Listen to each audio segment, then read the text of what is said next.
Hey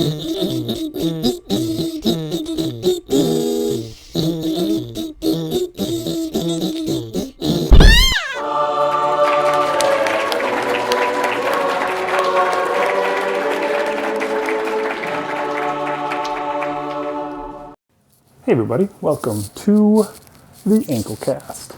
This is going to be a little bit different of an episode than usual. To start with, I'm just going to go ahead and present the story that I've got, and then afterwards, when I come back, I will tell you about what's going on. And you can hang around to watch all of that stuff if you want, or you can just go if that's your thing, if you're only here for the stories. That's all good, I suppose. I won't complain. But the story that I got today is one that I wrote a while back called Party Girl. And yeah, I think that's all I'll say to intro it. So here it is, Party Girl. Enjoy the story, and I'll see you on the other side. Party Girl. He was on the phone when he first came in, so he didn't notice it. Ben Corsi had been working late, as usual, so everyone was already in bed. His wife and 2 daughters had probably been snoring away for hours already. He came into his study and sat down in the chair in front of his computer, laughing into his Bluetooth headset's microphone. Hilarious, Johnny. That's great. All right, I'll call you tomorrow, and we can hammer out the details, okay? Ben hung up the phone and leaned back in the comfortable office recliner as far as it could go. He let out a long sigh. What a day. He was exhausted. As he sat there, staring up into the ceiling and trying to will the stress away, he heard an electronic chime from his computer. What the hell was that? That was no sound he recognized. He didn't want to pay it any mind, though. He just wanted to ignore it, get up out of his chair, and go join his wife in bed. The chime sounded again, however, piquing his curiosity. He sat forward and looked at the computer. The screen was dark because it had gone on standby, so he wiggled the mouse and it burst to life. All it showed was the desktop like usual. Nothing was on screen to let him know what the chime was coming from. It was probably nothing. Maybe it was coming from one of the other devices that he had sitting on his desk. It had become a veritable burial ground for old phones. He didn't want to just throw the old phones out. And he didn't trust any of those disposal places not to hack his phone and sell his info off on the dark web. So there they sat behind his monitor, gathering dust year after year. Maybe one of them, the noise chimed again. And up in the corner of his screen, a little notification box slid out into view. Someone with a gobbledygook username had sent some kind of message. That's what had been dinging and disrupting his attempt to decompress. Down at the bottom, he noticed that the application it was coming from was Flim Flam. His daughter must have left the app on by accident after she finished her homework and went upstairs. He'd heard of Flim Flam, but never used it himself. It was one of those messaging programs that gamers use to communicate while wasting their lives away punching buttons to kill imaginary monsters and aliens. He clicked on the program, and it expanded onto his screen. And he instantly wished that he hadn't done that. The program opened up onto a server that his daughter had been in with the guy with the gobbledygook username. The guy had just sent her a picture, and it was the most gruesome thing he had ever seen. It was the body of a human being. That was really all Ben could say about it. It was utterly mutilated. He couldn't even tell if it had been a man or a woman. The torso had been ripped open from the neck to the crotch, and the innards had been pulled out and spread around the ground nearby. The right leg had been treated similarly, muscles torn off the bones and then thrown aside. The left leg was gone completely, ripped off at a jagged break near the upper hip. Both arms had been treated similarly. Ben thought he might be able to see the remains of one hand up near the shoulder. But the rest of the arm was no longer attached to it, nor was any of its covering of skin. The face had been turned to gore as well, the skin peeled back, the eyeballs underneath punctured and mushy. Ben had never seen anything like it. He felt his gorge rising. He might need to throw up if he kept looking at this display of monstrosity. What the hell was this doing on his innocent angelic daughter's flim-flam? This was the kind of thing a serial killer would spend his time looking at. How did Allison get this on her screen? She wasn't into that kind of stuff, was she? Holy shit, was he raising a wannabe serial killer? Just thought I'd send you some pics from the get-together last Friday, said the text that came along with the picture. Oh God. This person that had taken the picture was someone she knew, and possibly someone she'd spent time with in real life. Had Allison been at this party? Had she taken part in the savagery that had been perpetrated on the person in this picture? He couldn't believe it. What was Allison involved in? Why couldn't he have accidentally seen that she was blowing some guy at school instead? Not a pleasant thing to discover, but far, far better than to find out that his darling little 14-year-old girl was somehow involved in a brutally gruesome murder. Then he paused. Wait a minute. Was this a real picture? He'd seen a great deal of absolutely convincing photoshopped pictures. Hell, he'd been to dozens upon dozens of movies in which absolutely impossible things took place on screen and completely fooled his eyes and brain into believing that they were real. Could this be something like that? Please let this be something like that. The computer chimed again, and another picture popped into view. This one was different than the last, but no less shocking. Ben's eyes bulged anew. In the middle of the shot was a gray. One of those aliens that all the nut jobs who claim to have been abducted described. It had a small body, smooth gray skin, a large, hairless head, and huge black eyes. It wore a SpongeBob t-shirt and was smiling and making a peace sign for the camera. Ben's jaw dropped. This picture looked completely real. It could be fake as well, he supposed. But if so, it was a very convincing one. It wasn't a crappy, grainy image of an indistinct shape in the background of a blurry picture. It wasn't a low-resolution image zoomed in to the point of making it indistinguishable like that picture that is purported to have been taken of Bigfoot. This shot was perfect. Everything about it screamed real. The lighting on the alien matched the rest of the room. The creature was even holding the hand of a human with its other appendage, and the two blended together seamlessly. Ben looked closer at the hand and realized it belonged to Allison. He could see the mood ring that her mother had given her for her last birthday.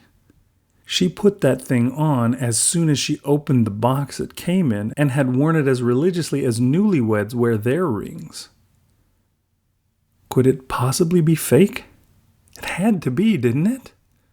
This was an impossibility that he was looking at. Greys weren't real. They were the ravings of unwell minds. People who had lost touch with reality were the only ones to claim they existed. Normal, well-adjusted folk like Ben just smiled and humored them until they could safely get away from them and carry on with their day. The last picture could have been real or faked.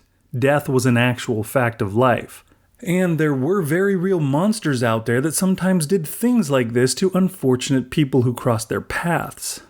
But there were no real aliens abducting and anal-probing humans to find out what they ate for lunch this week. That probably meant that both pictures were fake. Allison must know a good artist that could fake a picture well enough that Industrial Light and Magic would be calling him for a job interview any time.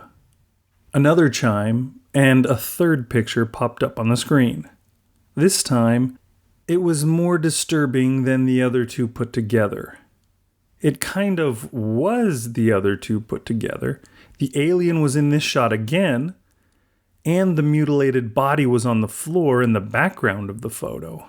A second alien was in the foreground along with the first, but most disturbing of all was Allison, front and center in the shot, her arms around the two aliens as the three of them mugged for the camera. Again, the photo looked absolutely convincing. Ben couldn't pick out anything about it that made it look like a mashup of more than one image. The lighting was all correct. Allison didn't have a third hand because they'd combined two different shots into one and forgotten to erase the extra one. There was even a blood splatter on the front of her shirt. It was a shirt he recognized, a blue and yellow striped tank top that he'd seen her wear a bunch of times. Holy shit, holy shit, holy shit. What did this mean? Was it real? Was the world a different place than Ben Corsi had thought it was up until now? Could his daughter know a few bloodthirsty gray aliens? Did she go out and party with them on the weekends when they abducted people and murdered them for fun? He grabbed the mouse and clicked the X in the top corner of the program, shutting it off. He didn't know if more pictures were coming from the guy with the gobbledygook username, but he didn't care. He didn't want to see anymore. He was completely freaking out, and he had to get a handle on it before he completely lost his mind. What should he do now? He didn't know where to go from here. He certainly could never look his daughter in the eye again after this. He would never be able to without seeing the picture of her, arms around two gray aliens, a gruesome dead body in the background in his mind. Maybe it wasn't real, though. It probably wasn't real after all. How could it be real? Aliens were science fiction. When that guy said the pictures were from the get-together on Friday, he was probably talking about a bunch of graphic artists getting together and drumming up some crazy deep fakes. Not the gathering of aliens who love to eviscerate innocent passersby. He should just go talk to Allison. He was her father. She would tell him what was going on. He had a good relationship with her. Since she'd hit her teenage years, she'd been a little distant, but that was normal. Teenagers can't be seen hanging out with their parents, because that's not cool. But they still confide in them if they're in trouble. They're kids, after all, and need the help of adults when things get out of control. If the pictures are just fakes, as is more likely, she'd tell him. She might laugh at him for believing it, but at least his fears could be put to rest. He was late getting home from work, but he was pretty sure Allison never went to bed before midnight, so she should still be up. He stood up out of the chair, his fatigue that he'd been trying to alleviate when he sat down now completely forgotten, and headed up the stairs. He could hear her watching something on her phone as he approached the door, a YouTube video or something from Netflix probably, so he didn't worry about waking her when he knocked on the door. "Allison, honey, I need to ask you a question," he said through the door and pushed it ajar. He didn't barge right in, just in case she wasn't dressed or something. "What is it, Daddy?" she called from inside. He took that as his cue to push the door the rest of the way open. She was sitting up against a pile of pillows on her bed in her pajamas, her phone in her hand. She turned it off and looked up at him, her face the picture of innocence. She couldn't really be associated with murdering Greys. This was silly. What was he doing here? "Hey, Allison, I'm curious about something," he said. "I just got home and I was down in the study when the computer beeped at me. I think you left your flim-flam running." Her face looked worried as she said, "Oh, I'm sorry, Daddy. I'll run down and shut it off." But it only looked as worried as any teenager might be if they thought their father might have found out that they were drinking at a party or were making out with a biker kid at school. Not a guilty look like she'd been exposed as a murderer. No, that's fine. I already got it. I turned it off for you," Ben said. "Oh, thanks, Dad. Sorry," she said. "No big deal. What I wanted to ask you about was something that was on the screen when I went to turn it off," Ben said. "Okay," Allison said, seeming wary. "There's a guy with a gobbledygook username, something like 4L13N something. 4L13NK1LL4H, she said, rattling off the list of numbers and letters like they were memorable in some way. Yeah, probably that, Ben said. That's Clayson, she said. Okay, so you know who I'm talking about, he said. She chuckled and said, yeah. Well, he sent some pictures to you, and... Ben broke off for a moment, because Allison's face suddenly looked a little nervous. And they... Listen, is Clayson a graphic artist or something? Allison looked confused. What? Does he like to do things with Photoshop or something? Ben asked. Allison was nonplussed. I don't know. I don't think so. He's never told me anything about Photoshop anyway. Ben's stomach sank. Holy shit, holy shit, holy shit. Could the pictures be real? All at once, his heart was racing. He took a deep breath and tried to calm himself. Are you okay, Daddy? Allison asked. They couldn't be real. Maybe a different friend was the graphic artist, and he just gave the pictures to Clayson, who then passed them along to Allison. It was just too weird otherwise. I'm fine, Ben said. Not Clayson then, but do you know somebody who's like a Photoshop whiz? I'm not sure, Allison said. Listen, Dad, what's the deal? What is it you want to know? You need someone to do Photoshop for something? No, Ben said. Here's the deal. Clayson sent over a bunch of pictures that were really disturbing and weird. I want to know what the deal was with them. What are they? Where did they come from? Weird pictures? She asked. Yeah, like... Are you in trouble, Allison? Ben didn't know what to say, how to broach the subject. Are you getting in with a tough crowd? The pictures, Allison said, were of a party? Yes, Ben pounced on the lifeline. You know what I'm talking about. What are they from? What was in the pictures? She asked. He felt uncomfortable, silly even, saying it. There was a disturbing picture of what looked like a dead body. Really? She said, seeming surprised. Yeah, and some pictures with some kind of alien-looking guys. They looked like those greys that you always hear about. Aliens? She said, still seeming surprised. Yeah, and one of the pictures was of you with your arm around the aliens like you were tourists at the Eiffel Tower or something. Really? Yeah. Clayson sent you that picture? She asked. Ben's response died in his throat. She didn't seem surprised or confused. She seemed irritated. No. He sent that picture to you on your flim-flam, remember? He said. Right. Well, Dad, I'm sorry that you had to see that stuff, she said. So, are they some kind of Photoshop job then? Ben asked. She didn't answer right away. She got up from her bed and went to her dresser and pulled open her underwear drawer. She reached inside, rummaged around for a moment, and then drew her hand back out, something too small to see in her grip. She raised her hand, and a swirling bolt of energy burst from the thing she held. It encompassed him, causing every cell in his body to tingle in a pleasant way. Ben tried to ask her what it was, but found he couldn't move a muscle. His body was frozen in place, his jaws sealed shut. I'm sorry that you saw that, Daddy, she said. I always liked you, and I would have been happy if you were able to remain yourself. Ben didn't know what she was talking about, but he was so frightened about being unable to move that he was having a hard time paying attention. It's okay. It'll be nice to have another changeling in the house with me once we replace you. If Ben had been able to move at all, his eyes would be bulging out of his skull. Allison was transforming right in front of his eyes.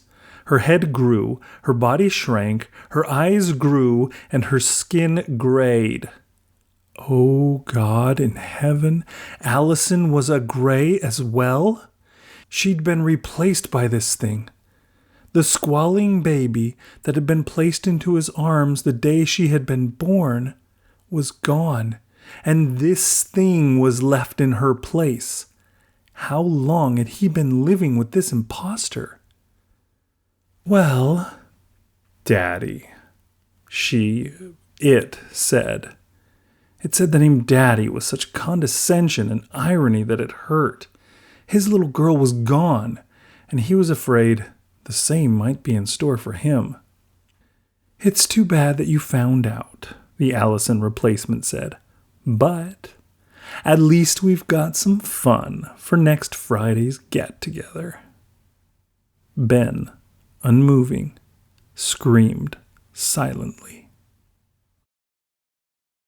Okay, so that was the story. I hope you liked it. Yeah, a while back, I was talking with Rich Outfield on the phone when I got home from work, and I came in the door and I sat down on my computer, and I was sitting there, and messages kept popping up on Discord for my daughter, because she had been on my computer using it. She used to, now she has her own computer, but she used to use it a lot to do her art. She had a little tablet that she would hook up to it, and she would draw, and she would have like YouTube videos playing, or music, or whatever. And she would have her Discord on so she could chat with her friends and all that kind of stuff. And yeah, whoever this friend of hers was, did not know that she was gone, and so he kept sending things to her. And that's kind of where the idea came from. I was mentioning it to Rich, and Rich says, I challenge you to make a story based on that. And so yeah, that's what I did. I tried to think of just what it could be. And obviously the first thing that comes to mind is your daughter has some kind of a 50-year-old boyfriend or whatever. That's like the one thing that everybody's most afraid of when it comes to chat rooms and etc. That's been the fear for years and years. But I wanted something different. And so I did my best to make it. I just thought, what could be just the most awful thing? And yeah, so that's where I took it. So that was the story. I hope you liked it. Now we're going to go on to something different. It's a little different than you are used to, probably. If there can be such a thing on the Anklecast as being used to something, because I haven't put out a show in quite a long time, but this one's going to be a little different. Why? Well, because I'm not in my car. As you can see, I'm in a little room. This is the wellness room at my station here. There's a first aid kit back there. Maybe that counts as wellness. I think what the wellness room is for is, to decompress after a crazy day of covering just horrific news. Because, that happens. Sometimes you are covering just some really awful stuff. I don't know, like I've had to edit all sorts of dead bodies out of video. Make sure I find all the dead bodies because we don't want that on air. And so I remove that from the video, and that can be really hard on your psyche after a while. So sometimes it's nice to have a place where you can just come in. You can, sit in the dark, or there's a TV over there. I'm not sure what the TV's for. I haven't seen the remote, but maybe I can watch TV. But what am I doing in the wellness room?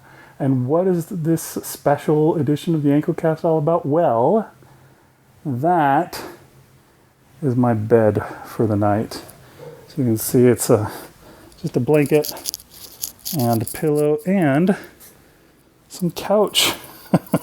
Some couch cushions. That was a chaise lounge, I believe it is called, that we had for our old couch. The couch has long disappeared. It got thrown out because it just got old and gross and fell apart, etc. But we decided we would keep that big cushion because, chaise lounge is a big, long cushion. So we kept the cushions, shoved them under my bed, as a matter of fact. Sometimes, like, my son would come down crying or something like that in the middle of the night, and we would just, he wanted to sleep in our bed, and we'd be like, sleep right there. It's basically our bed, but it's on the floor. So we can sleep too, instead of having you kick us all night long. So it's been handy, and now here I am using it to stay the night and my job. Yeah, I am here because we are about to have a gigantic ice storm, the likes that they haven't seen in Houston in a very long time. Apparently the temperature is supposed to get all the way down to 10 degrees. Now, a lot of you may hear that and go, 10. Big whoop, that happens every year. Well, it doesn't happen every year here. It happens once every 30 years or so here. That's about the last time that it happened. I think it was in the 80s or maybe the 90s? I don't know. I think it was the 80s. And yeah, so we don't run into that. And because of that fact, Houston is not built for that. We are not set up for it. There is going to be some bad things that are going to happen because of that, including all sorts of frozen roads, huge accidents probably. We already, it was a big news on Friday, I think is when it happened, was a 130 car pileup in Fort Worth, which is just outside of Dallas, for those of you who aren't from Texas and don't know. 130 cars just kept crashing into each other, They would come up, they would, there's an accident, and they would hit their brakes and didn't do anything because the road was ice. And so they just kept on sliding like a bunch of lugers.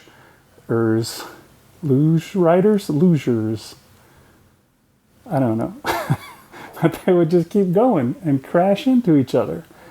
And crash in and go. And, there was some crazy video that some people got of just gigantic semis just plowing into these cars. And, that was one of those videos that I got to cut, was the helicopter video of them flying above the car wreck as they looked at just the absolute disaster that was that accident. And I'm afraid that something like that's going to happen here too. Who knows? We'll see. Maybe everybody will stay home, which is what they've begged everybody to do. Just don't go out on the roads because it's not going to be safe. And they're right. It's not. Because, Houston is not set up for this. It is a tropical place.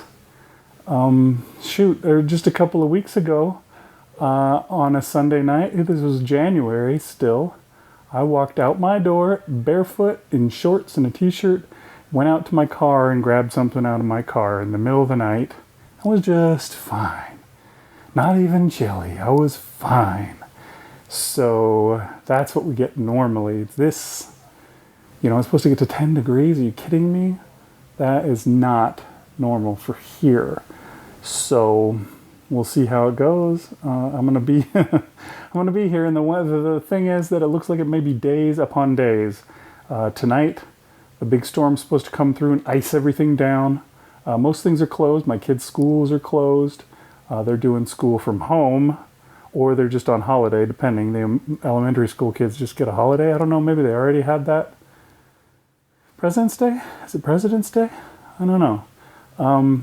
I think it is. I think it's President's Day. But the high school kids didn't get that. They're supposed to do at-home learning, so they got to log on to their thing. They did that for a couple weeks at the start of the year, and then they went to full in-house, whatever you call it. Not in-house, because that sounds like at-home. Full at-the-school, whatever you call it. I don't know, but that's what they went to after the first couple of weeks. And so they're kind of set up to already do the at-home learning, so that's what they're doing. My wife's job is closed. My job never closes. Why? Because in a way we're kind of like first responders or something. We don't respond to we provide a good service, right? We're trying to inform the public about the dangers of what's going on out there. And so they want us to be here. And so that's what I'm doing. We're going to be here. And I don't know how long it's going to be. It's supposed to be overnight tonight, a big storm. Then it's supposed to, after that big storm, all real cold air comes in. And so that's going to keep everything iced. And then the next day, some more big storm comes in and adds more water and snow and stuff to it. It's going to be some craziness. And I hope that the other thing that I worry a little bit about too is just the cold temperatures. Like, houses are not made to withstand cold temperatures here. Things aren't insulated like they are elsewhere. Our pipes, I'm afraid for what might happen to them. I did some stuff to the outside pipes. We've got to leave our pool filter on continually. It's been running already for a couple of days, and we're going to keep it going all through this. Because the moving water is supposed to keep the pipes from freezing. Hopefully that's true. And, but yeah, I worry that may be trouble down the line. And sadly, my wife will be home probably by herself because I'll be stuck here sleeping on that. Did see it, right? I turned the camera so I couldn't see anymore. But yeah, I'll be here doing that while she's at home with all the kids. Hopefully not freaking out. Hopefully everything's going okay. I do slightly worry that her job may finally be like, nope, time to come back to work. And then she'll have to go in. And then the kids will be by themselves. Luckily, I have adult children at home, so hopefully that'll be okay. But if the kids are home by themselves and then the pipes burst, the thing about burst pipes is you don't find out about them, I think, until after the storm is over. They freeze inside the pipe, and then after the storm, when it goes back to the normal temperature, then the trouble happens when they unfreeze and the pipes are ruptured and the water starts leaking everywhere. So hopefully we don't have to deal with that. Hopefully. Do know the trick of, leaving the water dribbling a little all night long so that nothing freezes. Because if it's moving, it generally can't freeze. So we'll have to see. We'll see what happens. Interested to find out. It's interesting here because it's like a big friggin' sleepover. It's like some kind of high school senior trip or something. I don't know. Everybody's just walking around. I'm here a day early. I don't even start working until tomorrow afternoon. I got here basically, 18 to 20 hours early for my shift tomorrow, just so that I could actually be here. I do feel a little guilty about not being here for Hurricane Harvey because I didn't do something like this. And when I tried to go in the morning that I was supposed to come in on, there was no getting through. And so I wound up stuck for the whole week. But yeah, we'll see how it goes. I'm going to do a bunch. I'll be back with more. And I think I may just introduce my story during this whole thing as well. We'll make it a story episode and my story of what's going on for the ice storm episode. I need to give the ice storm a name, though. What can we call it? We should get one of those goofy millennial/Zoomer names, like Tiffany with a Y instead of an I at the start. Should we call this Ice Storm Tiffany? Tyffyny? Oh, that's ugly. I mean, if your name's Tiffany with 3 Ys, then no offense. I actually love it. But that's what we're calling it. Ice Storm Tiffany.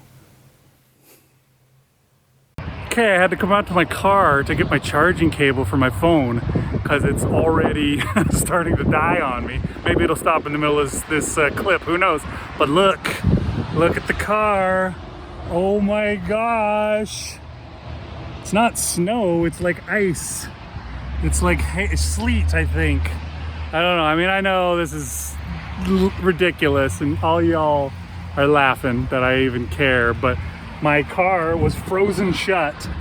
I tried to open the door and I couldn't get it to pull open. So we're starting to get stuff. I'm out here in a short sleeve shirt because, it's really not that big of a deal to me either. I wouldn't stay out here for long in a short sleeve shirt, but I'm fine to walk out the door, get my cord, and come back. So, no big whoop. But anyways, it's getting there. I also could hear a siren in the background just a minute ago, so looks like the news is on the march. Okay, I'm awake again in the morning. It's bad night has happened, I guess. I think you can see behind me all that white. That is, let's see if you can see it here. That is not really very snowy when it comes down to it. That is ice. It's mostly just ice. It's really awful looking. And it is cold as a biatch out here. This is definitely the coldest it's ever been since I've been in Houston. I've felt this probably before, but not a lot, to tell you the truth. This sucks. This is cold. This morning it said it was 19 degrees when I woke up. And I can believe that. That's not fun. Dang. It's snowing. I don't know if you can see it though. It's too bright in the background. Here's a place. Maybe you can see it here. All right, so day one of the craziness is over. I'm about to go to bed. And it wasn't really as bad as they kind of built it up to be. I mean, there was issues, but they were kind of the standard issues that you get in a cold weather storm. Maybe there's going to be more. The biggest problem, well, before I get there, they had the standard issues. There was a fire, probably started by somebody with, a space heater sitting next to them that tipped over, started a fire. There was carbon monoxide poisoning, people bringing their generator, running their generator inside their house, or I've seen people use barbecues inside their house, things like that cause carbon monoxide poisoning. There's a few accidents, nothing huge, nothing like what happened in Fort Worth, so we didn't have to worry about that. The big issue from this seems to be power outages. Power has gone out like crazy, and a lot of it is, I guess, due to the fact that the power generating the power plants were shut down because of the cold. Like they froze over and stopped being able to create power, and therefore we didn't have enough power to go around and had to shut people down here and there. I've been checking with my wife. So far our house has not been shut down, so that's great, because if it gets shut down that could lead to some serious problems. For example, our pool equipment has to run all the time during weather like this. You just have to turn it on and leave it on, let it circulate so that the pipes don't freeze. And if that shuts down, the pipes will freeze, and the amount of money we'll have to pay, I kind of hate that pool. My wife really wanted it, but it's such a freaking money pit. I swear we've had to fix so many things with it. I don't know if it's worth it. She doesn't even get to use it that much. She works too dang much, doesn't get to spend any time in it. But yeah, that's the big story. And I think some people here in the newsroom think there's going to be some serious repercussions because of that. Some people are probably going to die, freeze to death. We've had some people die already from the cold, or probably from the cold. They've been found out in the cold. But it's, homeless people that you might expect having issues like that, not because they didn't have power. I mean, they never had power to begin with. Announcer man used to call people like that bumsicles when they find somebody who's frozen to death, a homeless person. That was Announcer man, mind you. So don't lay it on me. I wouldn't say something that insensitive myself. Anyways, yeah. So far it hasn't been bad. And it's been kind of interesting. I'm about to go to sleep at work for the second time. It's a big sleepover. So much fun. It is kind of interesting. And one of the neat things is there's so many people here. Everybody has come in, I guess probably because we got a generator that will kick in if there's any power outage problem. And, people can't work from home if they don't have power. So a lot of people had to come in. And so it's neat. It's almost like there's no COVID. I mean, obviously we're all still wearing masks, but other than that, there's people. It's neat to see people. Doesn't happen anymore, so that's exciting. A lot of people that I haven't seen for months. And now it's like, oh, hey, wow, you still work here? Oh, that's great. So, yeah, I guess we'll see how tomorrow goes. Hopefully we don't have a whole bunch of people that froze to death overnight. All right, so another night at the station, and it's starting to look better. I wonder if I turn this around, if you can tell. That all that white there is not actually white. That's sunlight reflecting the darkness of my face. Let's see what happens. Oh, there you go. You can see it's mostly dried out, and the freeway out there is running too. I don't know how far it goes though. That's an actual on the ground part of the freeway, but supposedly there's another rainstorm coming through tonight, which may freeze stuff all up again, but we're supposed to get just above freezing, I think, today and stay there. I'm not sure if I'll have to stay another night. I'll have to think about it, see what's going to happen. I probably will, just because it's safer. I don't want to slide out and die on my way to or from work. It's not worth it, but we shall see. No big gigantic mishaps other than just the endless power being out. So that's what's going on. I'm kind of getting sick of being here, I'll have to admit. I did finally get a shower today. Had to use one of my shirts as my towel because I forgot to bring one. So I've got a shirt in there trying to dry back out. It doesn't work very well, let me tell you. Shirts aren't made to be towels, but better than nothing. At least I got a shower. Couldn't get one yesterday. Every time I went to the bathroom that had the shower in it, it was occupied. Has a little sign in there that clicks over when you lock it. Occupied, ocupado. But yeah, so that's where we're at. Okay, so it looks like this whole shindig is coming to an end. If you look around here, notice there's nothing left. That's just my jacket and my mask. The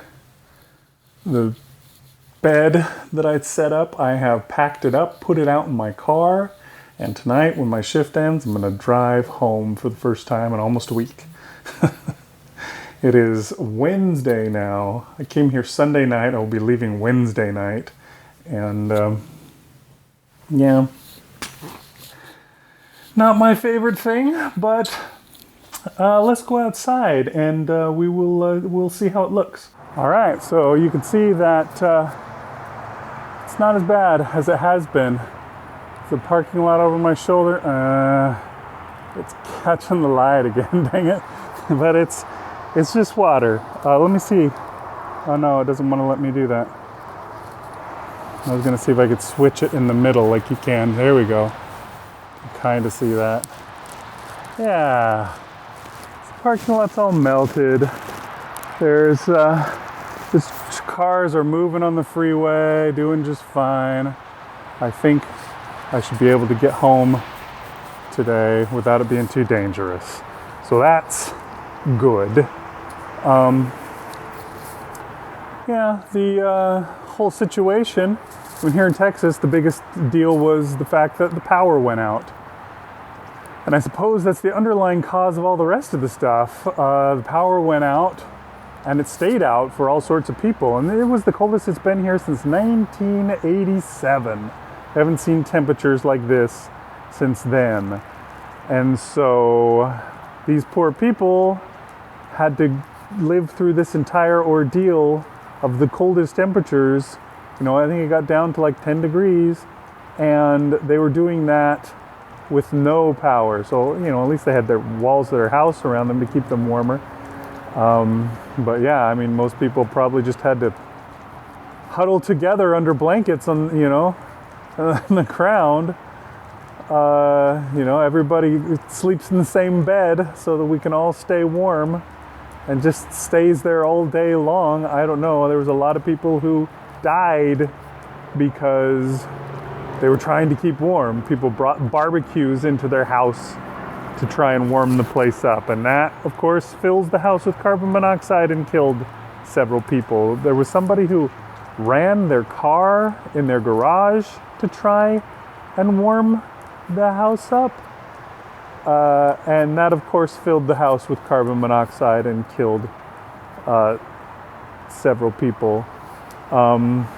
And we had several fires. I don't know the cause of the fires. Every time we would have one, they wouldn't say, oh, it was caused by this, but my guess is space heaters or barbecues, I suppose. Somebody brought their barbecue into their house. They might have caught their house on fire. Space heaters are most commonly the thing that you start a fire with when it's cold. So you're in there and you've got several space heaters going all around you, and then the next thing you know, one of them tips over when you're asleep or something like that, and it starts the fire. And sad thing is, none of those deaths had to happen, you know? They were a result of power being out.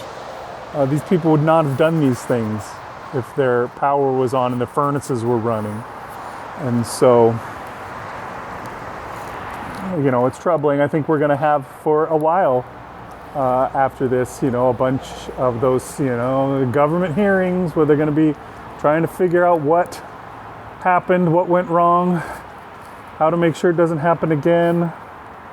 That's my guess, what you can see in the next few months, at least here in Texas. I don't know what the rest of the country is going to be like. I know, see if I can switch hands here. Sorry, my hand is tired. I've got oh, I just dropped it. Not skilled. But yeah, so that's what we've got in store. Everybody loves government hearings, right? They're so fun and so productive. They always come up with the answer. They always fix everything. Anyway, yeah, we've got that in our future. And I, in my future, get to go home, see my family again, give my kids a hug.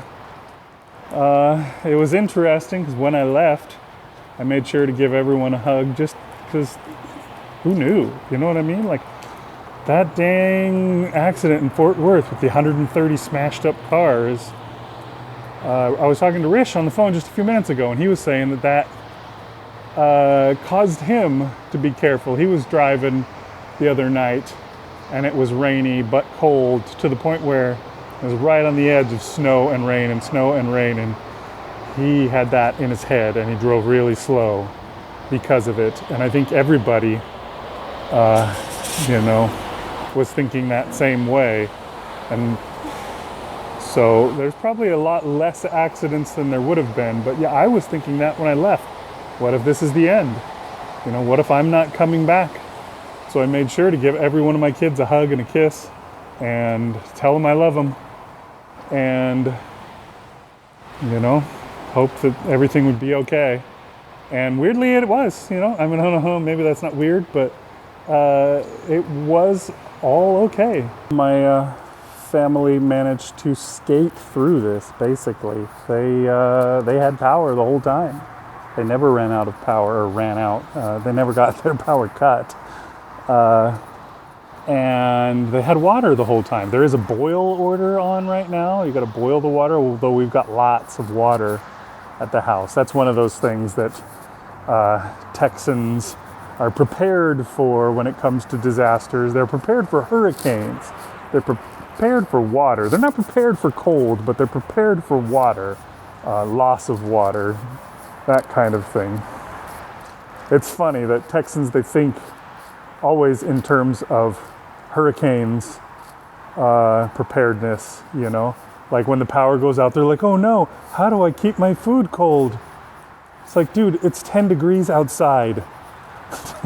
Put your food out on the back porch. It'll be fine. But it's way colder out there than it is in your fridge or your freezer. So, that kind of stuff cracks me up. But yeah, here at the station, we ran out of water. We stopped getting, I don't know how to say it, best put it. Water stopped coming in. They even have a backup tank or something, and there was a problem with that, so it didn't work either. And the water went away last night. And sadly, this morning, one thing that they did do was they filled up big tubs full of water, garbage cans full of water, and put them in the bathrooms so that you could flush.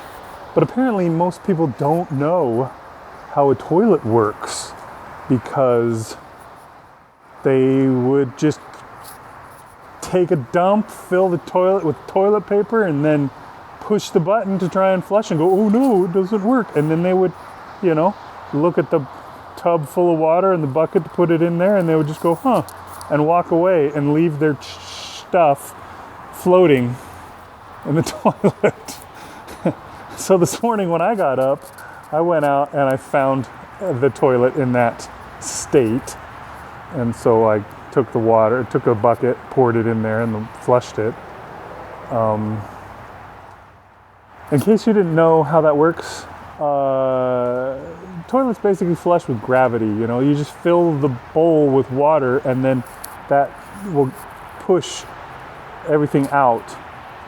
When you flush the toilet, you just drop the water from the tank above down into the bowl. And so if the tank above is not getting water replenished, just fill a bucket with water, pour it in the bowl, and it will empty everything out. That's how it works. So that's a little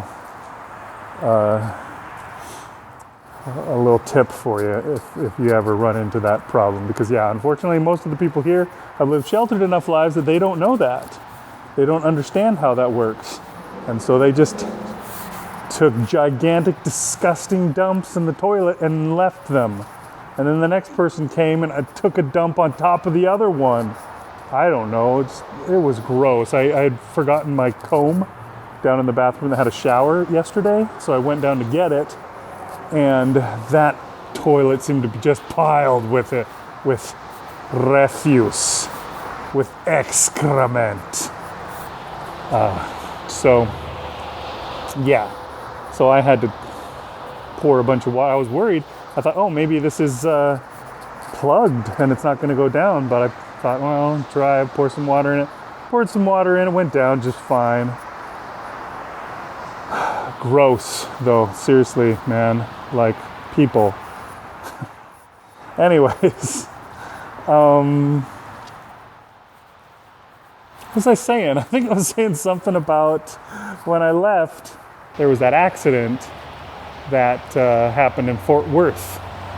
And that kind of made everybody a little scared. And so, when I left the house to come, I made sure to hug each one of my kids, give them a kiss, tell them I love them, because, I had that feeling like this could be it for all I know.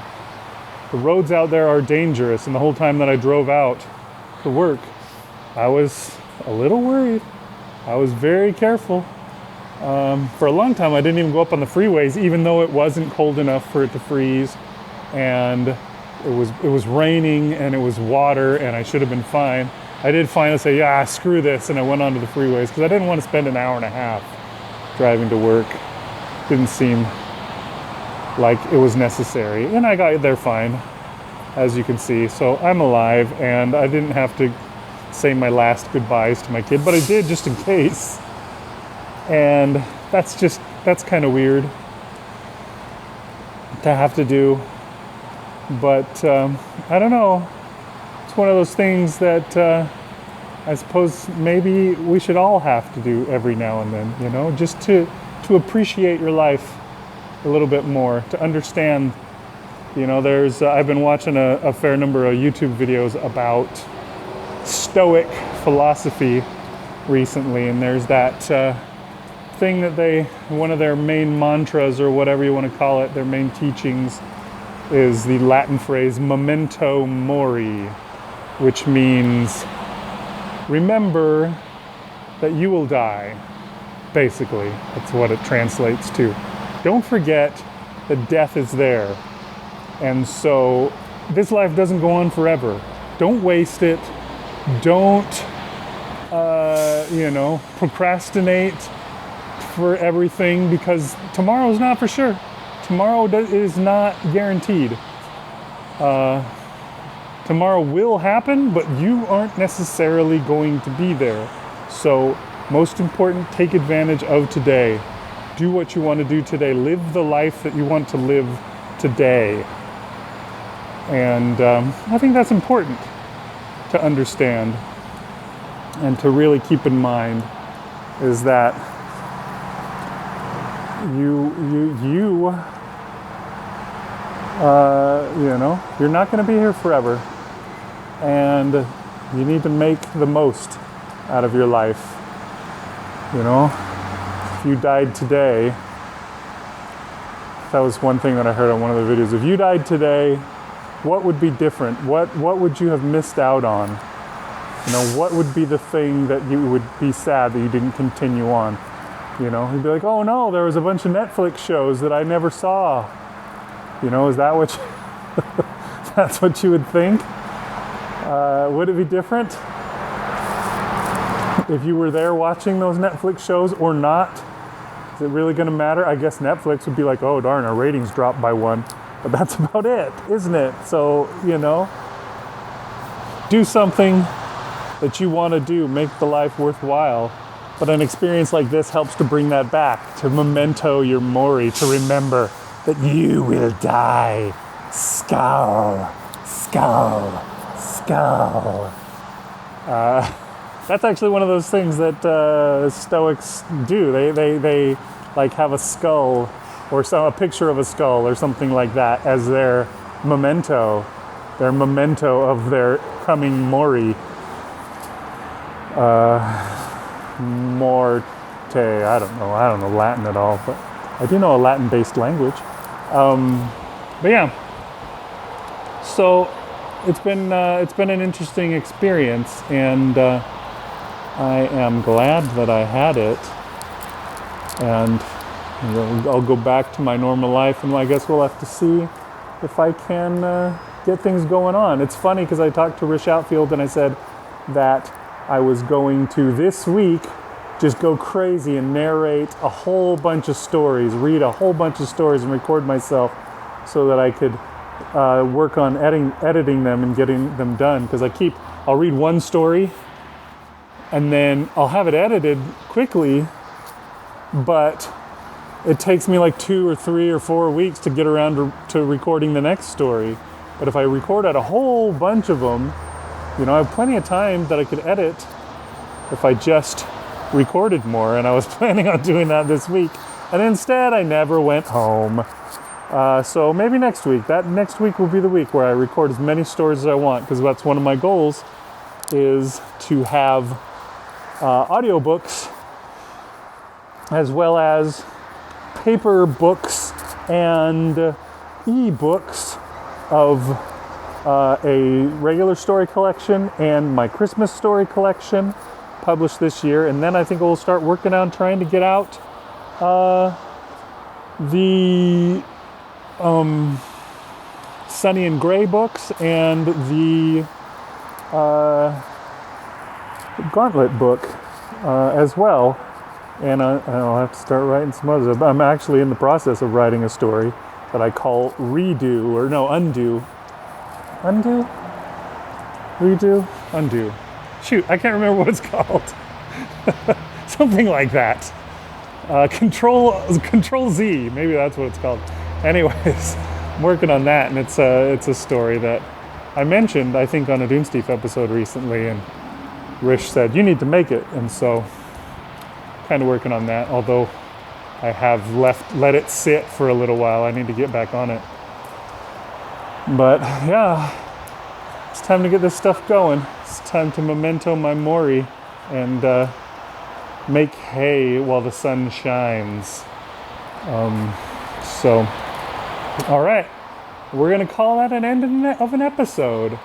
I'm gonna go home tonight, see my family again, give them all a hug, and not a final hug, but just a hug for today, and say, hey everybody, I'm back. And they're gonna say, you have a scratchy face, leave me alone.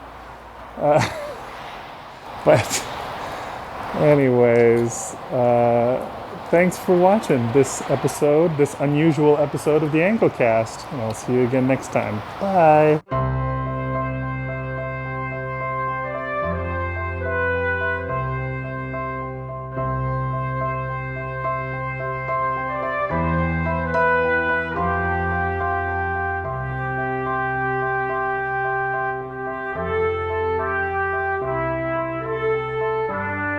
Congratulations. Today is your day. You're off to great places. You're off and away. Your goal should be a dream with a deadline. That's why I gave you 5 years. Do it! Do it! You miss 100% of the shots you never take. Take the shot. There will always be things in the way you dream. Don't let your dreams be dreams. You go out and you find why not. You surround yourself with why not. Live a why not life, man.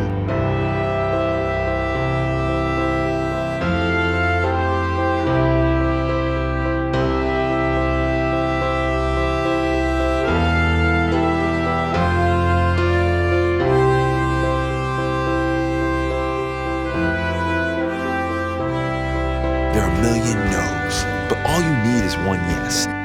Where we are today is where we are. Today's the starting day. I know what we're gonna do today. Just do it! Do it! And will you succeed? Yes, you will indeed. 98.75% guaranteed. That's all it takes to be successful is an attitude. It's an awesome feeling when you truly believe that you're going to be successful. Nothing is impossible. Dreams don't come true. Dreams are made true. Your mountain is waiting, so get on your way. Bye-bye, boys. Have fun storming the castle. Think it'll work? It would take a miracle. Bye-bye.